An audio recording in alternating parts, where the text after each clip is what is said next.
then we had another triple threat match, Waller and Theory and the Lucha Heels, and the debuting Motor City Machine Guns, Alex Shelley and Chris Sabin.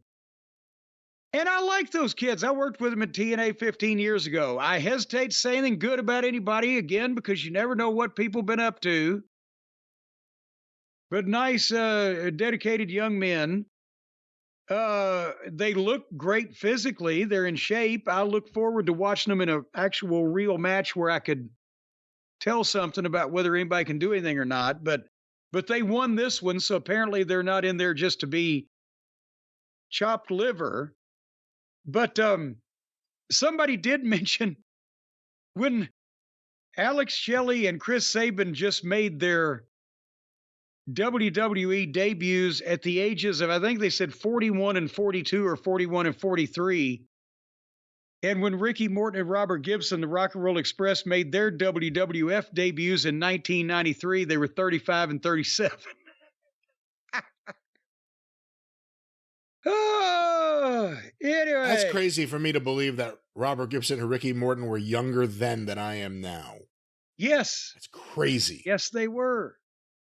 Because, and again, you know, guys start late these days.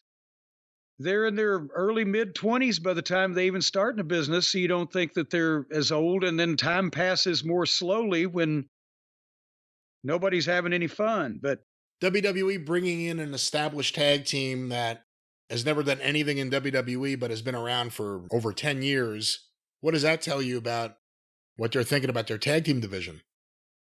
I think in this case, they also potentially may see something in Shelley and Sabin as far as maybe transitioning them to, well, that's a bad connotation these days, but with an eye toward them becoming agents, because they're of that age now that they can do all this stuff in the ring, but also they can communicate with hopefully with the younger generation, and they can also understand where the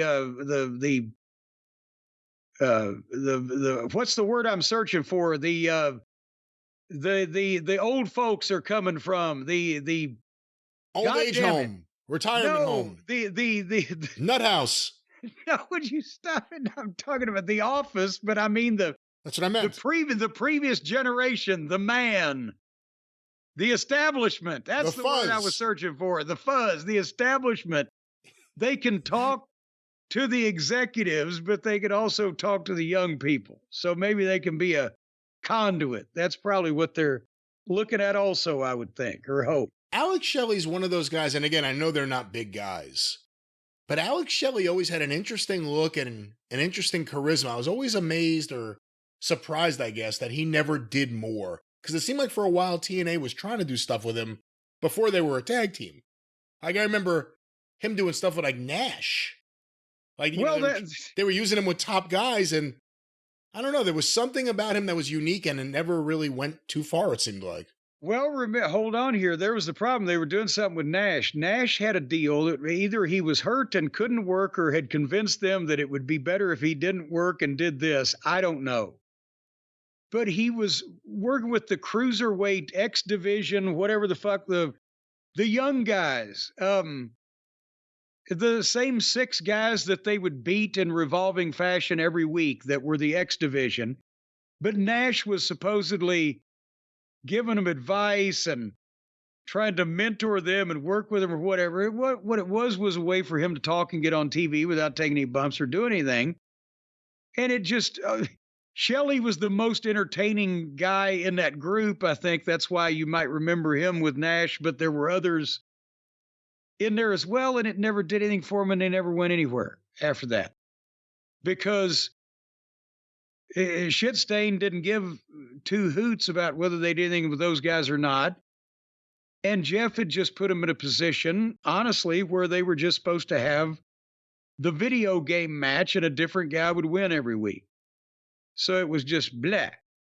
But the Guns as a team, they did stuff with the Dudleys, and they were quite accomplished at one point in the tag team ranks there, but that was 2000 8, I guess. So it's been a while. But good Lord, they're better than some of the people we're looking at these days.